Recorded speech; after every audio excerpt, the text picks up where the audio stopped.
Assalamualaikum warahmatullahi wabarakatuh. Perkenalkan, nama saya Tari Geofiska dengan NIM 1916010041. Saya berasal dari Kuliah SCA dengan mata kuliah Ekonometrika bersama dengan Ibu Anggi Putri Kunadi, SEME. Baiklah, di sini saya akan menjelaskan pengolahan data menggunakan aplikasi FV, yaitu pengolahan data persamaan simultan.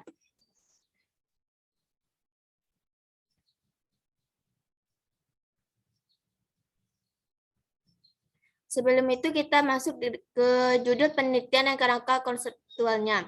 Dengan judul Analisis Neraca Transaksi Berjalan, Pertumbuhan Ekonomi dan Nilai Tukar di Indonesia selama periode 1990 sampai dengan 2020. Kerangka konseptualnya dapat dilihat pada layar tersebut.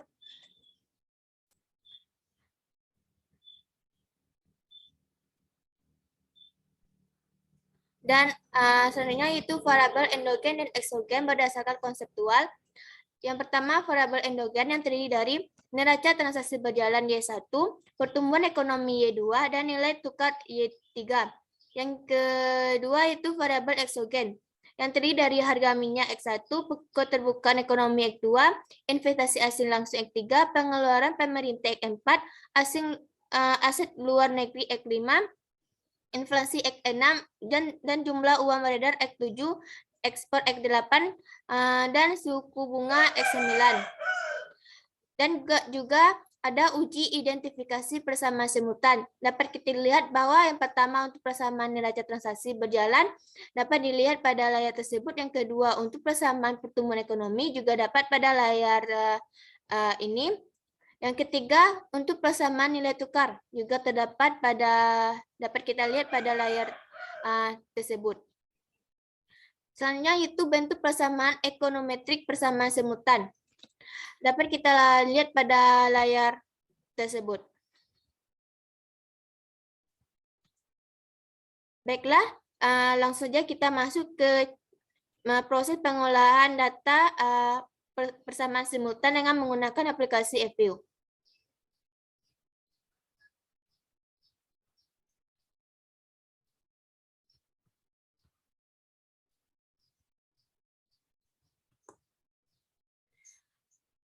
Yang pertama kita tekan create a new FView Word file.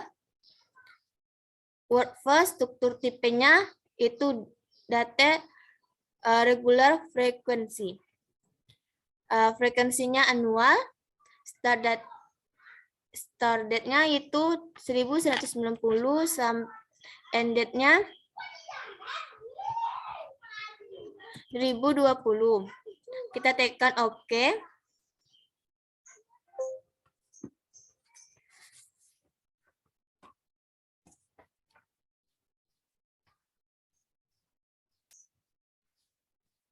Selanjutnya, kita tekan quick empathy group. Sebelum itu kita copy paste datanya.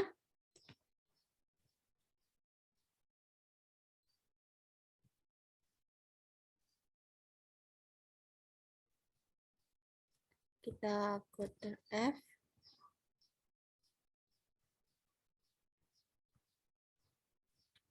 Kita tekan silang, kita tekan name, kita rubah namanya menjadi data group.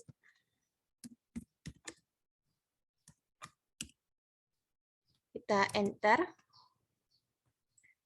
Selanjutnya kita melakukan pengedata persamaan Y1-nya terlebih dahulu. Kita tekan quick. Kita tekan estimasi equation. Dalam bentuk persamaan Y1-nya kita buat yaitu Y1 konsumsi, Y2 log Y3. Dikarenakan Y3-nya itu tidak persen, maka kita buat log. Terus X1, X2, X4, X5, dan X6. Metodenya kita ubah menjadi two-stack. Instrumen listnya kita isi dengan X1 sampai X9.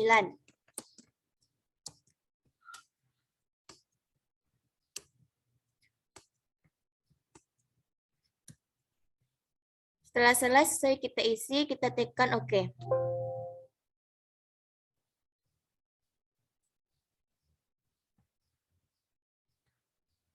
Ada salah penulisan di persamaannya, itu kita lihat dulu. Terus kita tekan OK.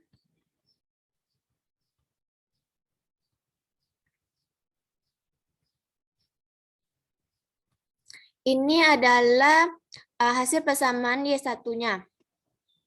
Setelah ini, kita langsung menginterpretasikan hasil persamaan Y1-nya. Sebelum itu, kita masuk ke bentuk persamaan Y1-nya.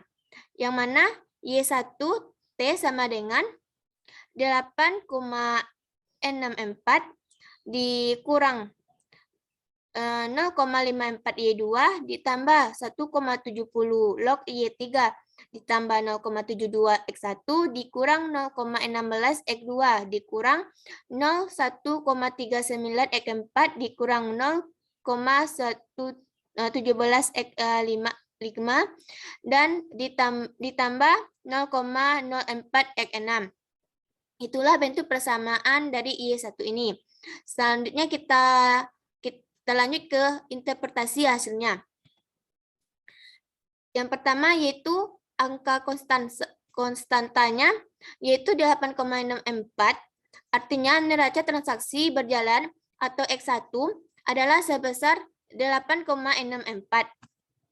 Yang mana pada saat terjadinya log Y3, X1, X2, sampai X6, di mana Y2-nya pertumbuhan ekonomi, log 3-nya yaitu nilai tukar, X-nya harga minyak, X4-nya pengeluaran pemerintah, dan X4 hasil luar negeri, dan X6 adalah inflasi, sama dengan 0. Yang kedua, kita analisis prop-nya. Yang data prop ini kita analisis. Yang pertama, Y2-nya Y dengan nilai 0,07, yang berarti tidak berpengaruh signifikan terhadap Y1-nya atau transaksi neraca berjalan. Dikarenakan nilai 0,07 besar dari nilai 0,05. Selanjutnya yaitu log Y3 dengan nilai 0,00, berarti nilai ini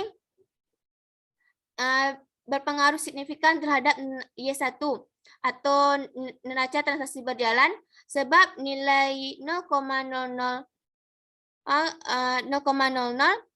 kecil dari 0,05. Selanjutnya X1 dengan nilai 0,04 berarti berpengaruh signifikan terhadap Y1 karena nilainya kecil dari 0,05. Selanjutnya X2 dengan nilai 0,19 yang berarti tidak berpengaruh signifikan terhadap Y1 karena nilainya besar dari 0,05. X4 dengan nilai 0,06 berarti juga tidak berpengaruh signifikan terhadap Y1 dikarenakan besar dari nilai lebih besar dari 0,05 dengan nilai 0,06. Selanjutnya X5 dengan nilai 0,01 yang juga berpengaruh signifikan terhadap Y1 dikarenakan kecil dari 0,05 dengan nilai 0,01. Selanjutnya X6 dengan nilai 0,34 yang berarti tidak berpengaruh signifikan terhadap Y1 dikarenakan nilainya 0,34 lebih besar dari 0,05. Selanjutnya yaitu nilai R-squared-nya yaitu 0,646545. Artinya kontribusi variabelnya yaitu 64,6545% dilihat pada model Y1, sedangkan sisanya dilihat dari model yang lainnya. Selanjutnya yaitu nilai prop F statistik dengan nilai 0,000241 yang berarti di mana signifikasinya kecil dari 0,05, yang berarti dia signifikan terhadap variabel endogen yaitu neraca transaksi berjalan atau Y1. Baiklah, selanjutnya kita melakukan pengolahan data, kita melakukan uji asumsi. Uji asumsi klasik yang pertama yaitu uji normalitas. Yang pertama tekan view, seterusnya kita tekan residual, histogram. Di sini terdapat nilainya yaitu 0,438015, yang berarti besar dari 0,05. Maka modelnya itu dapat digunakan, datanya tidak terdistribusi normal. Selanjutnya yaitu uji autokorelasi. Kita tekan view, residual, serial. Oke. Di sini nilai appraise score-nya yaitu 0,0088. Berarti karena kecil dari 0,05, maka model persamaan regresinya mengandung autokorelasi. Langkah ketiga yaitu uji heterokodastisitasnya. Itu kita tekan residual heterokodastisitas. Kita oke.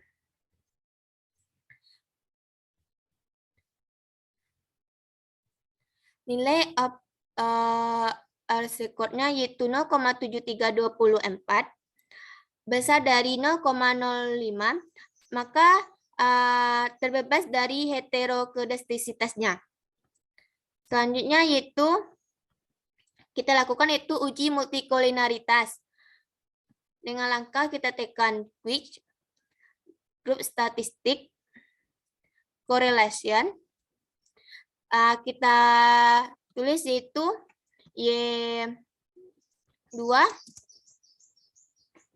Y2 log 3, log Y3,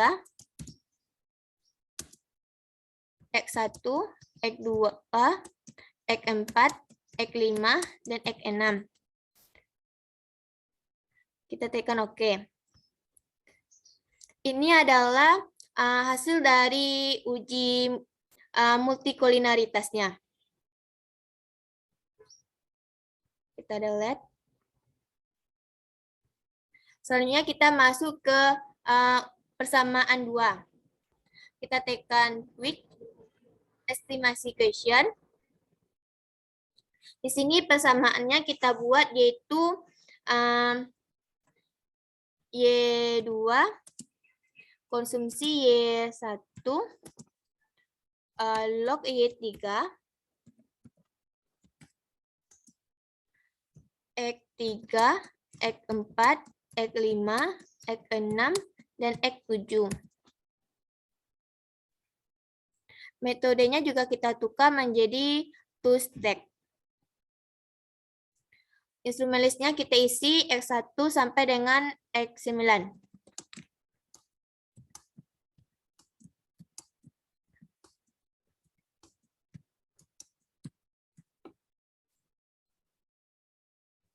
Selanjutnya kita tekan OK. Ini adalah hasil dari persamaan Y2-nya. Yang kita buktikan yaitu koefisien, prop, R-score, prop F statistiknya. Yang pertama kita lakukan yaitu membuat bentuk persamaan Y2-nya. Yang mana persamaan Y2-nya yaitu Y2T sama dengan min 79,22 ditambah dikurang 5,41 Y1 ditambah 7,44 log Y3 dikurang 5,46 X3 ditambah 2,35 X4 dikurang 0,58 X5 dikurang 0,20 X6 ditambah 0,70 X 7. Itulah bentuk persamaan Y2-nya. Selanjutnya kita lakukan itu interpretasi hasilnya. Angka konstantanya yaitu min 79,22 yang artinya min 79,22 hasil dari pertumbuhan ekonomi yang berpengaruh terhadap Y1 log Y3, X3, X4, X5, dan X6 serta X7 sama dengan 0. Yang kedua itu kita interpretasi hasil probnya. Kita analisis hasil nilai probnya. Yang pertama Y1. Y1 ini sama dengan neraca transaksi berjalan dengan nilai 0,17 yang berarti tidak berpengaruh signifikan terhadap pertumbuhan ekonomi atau Y2. Dikarenakan nilai 0,17 besar dari 0,05. Selanjutnya log Y3 dengan nilai 0,19. Ia tidak berpengaruh signifikan terhadap pertumbuhan ekonomi atau Y2 karena 0,19 besar dari 0,05. Selanjutnya X3 dengan nilai 0,23 tidak berpengaruh terhadap signifikan terhadap pertumbuhan ekonomi atau Y1-nya karena besar dari nilai 0,05. X4-nya dengan nilai 0,47 juga tidak berpengaruh signifikan terhadap pertumbuhan ekonomi atau Y1. X5 juga begitu, juga tidak signifikan terhadap pertumbuhan ekonominya atau Y1 atau Y2 karena dengan nilai 0,25. Selanjutnya X6 dengan nilai 0,48, X7 dengan nilai 0,30. Juga tidak berpengaruh signifikan terhadap pertumbuhan ekonominya atau Y2. Jadi dapat kita simpulkan bahwa pada persamaan Y2 ini tidak berpengaruh terhadap pertumbuhan ekonomi atau Y2.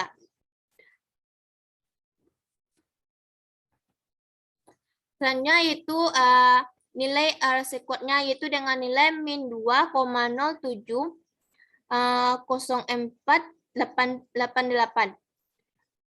Artinya dia tidak dapat digambarkan signifikan dari keseluruhan data.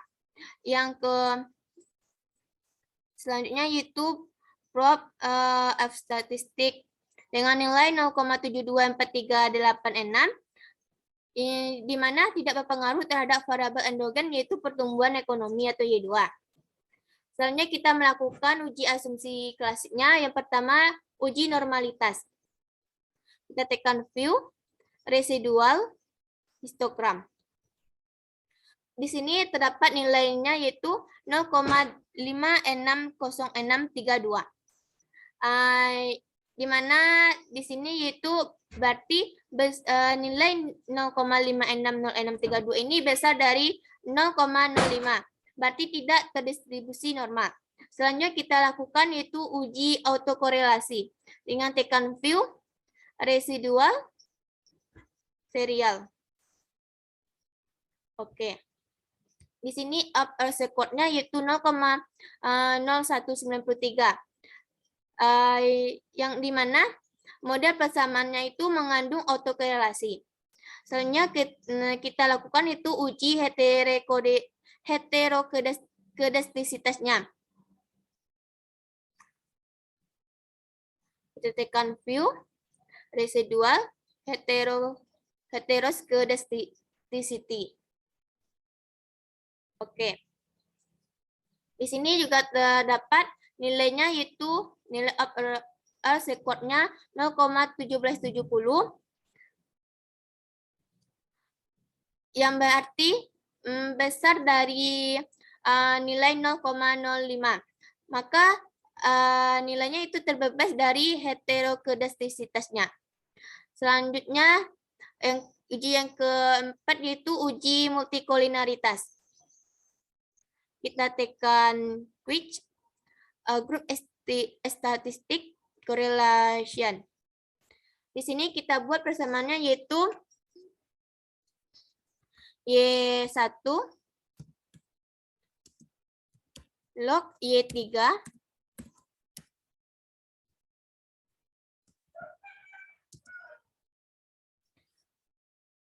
X3, X4, X5, X6, dan X7. Kita tekan OK. Ini adalah hasil dari uji multikulinaritasnya.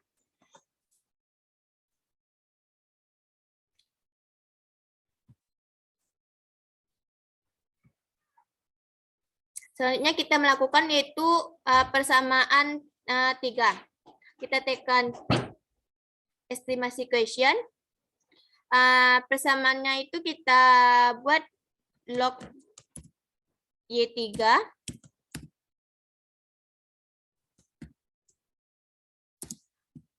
konsumsi Y1, Y2, X4, X5, X6, X8, dan X9. Metodenya kita tukar menjadi two step. Instrumen-listnya kita isi menjadi X1 sampai dengan X9.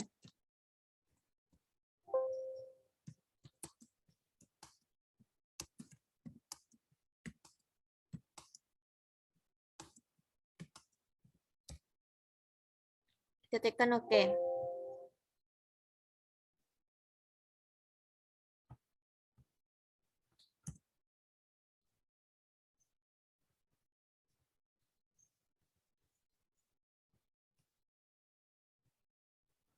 Ini adalah hasil dari persamaan Y3-nya. Terlebih dahulu kita buat itu bentuk persamaannya. Yang pertama yang kita butuhkan yaitu koefisien, prop, dan R squared, dan prop F statistik. Dan juga kita buat bentuk persamaan Y3-nya yaitu Y3T sama dengan 17,22 ditambah 0,13 Y1 dikurang 0,04 Y2 dikurang 0,44 X4 ditambah 0,07 X5 dikurang 0,00 X6 dikurang 0,13 X8 dikurang 0,03 X9. Selanjutnya kita melakukan itu hasil interpretasinya. Angka konstantanya yaitu 17,22 yang berarti 17,22 ini pada saat Y1, Y2, X4, X5, X6, X8, dan X9 sama dengan 0. Yang kedua yaitu kita analisis nilai propnya. Y1 dengan nilai 0,37 tidak signifikan terhadap Y3 atau nilai tukar. Karena 0,37 besar dari 0,05. Selanjutnya X2. X2 dengan nilai 0,63 tidak berpengaruh signifikan terhadap nilai tukar atau Y3. Karena nilai 0,63 besar dari 0,05. X4 dengan nilai 0,20 juga tidak signifikan terhadap Y3. Dan X5 dengan nilai 0,00 berpengaruh signifikan terhadap Y3-nya atau nilai tukar karena nilai 0,00 kecil dari 0,05. Selanjutnya yaitu X6 dengan nilai 0,91 yang berarti tidak signifikan terhadap Y3 atau nilai tukar. Dikarenakan nilainya itu besar dari 0,05. Selanjutnya X8 dengan nilai 0,01 yang berarti signifikan terhadap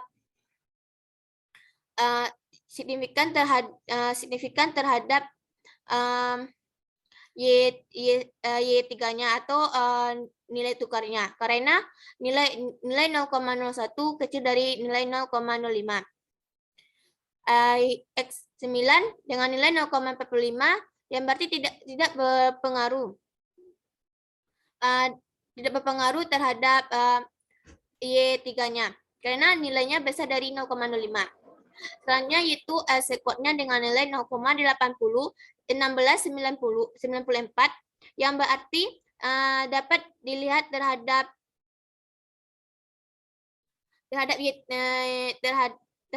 Y3-nya yaitu 80,1694%. Selanjutnya nilai prop statistiknya dengan nilai 0,000001 yang berarti berpengaruh terhadap variabel endogen yaitu nilai tukar atau Y3. Selanjutnya kita melakukan itu uji asumsi klasik dengan yang pertama dengan uji normalitas. Kita tekan FU residual histogram. Dengan dapat kita lihat bahwa nilainya yaitu 0,581662 yang berarti tidak terdistribusi normal. Selanjutnya uji autokorelasi FU residual serial. Oke. Dapat nilai sekotnya yaitu 0,0010 yang berarti kecil dari 0,05 yang mengandung autokorelasi. Yang ketiga yaitu uji heterokodastisitasnya yaitu FU residual heterokodastisitas. Oke. Terdapat nilai sekotnya yaitu 0,0696 yang berarti besar dari 0,05 ya. Maka bebas dari heterokodastisitasnya. Yang terakhir kita lakukan itu uji multikolinaritasnya. Kita tekan which group statistic correlation. Persamaannya kita isi dengan Y1, Y2, X4, X5, X6, X8, dan X9. Oke.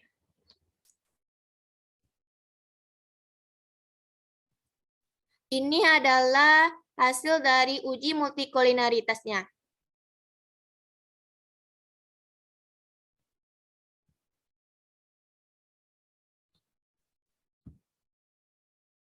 Baiklah, itulah proses pengolahan data persamaan simultan dari persamaan 1 sampai dengan persamaan 3. Sekian, terima kasih. Assalamualaikum warahmatullahi wabarakatuh.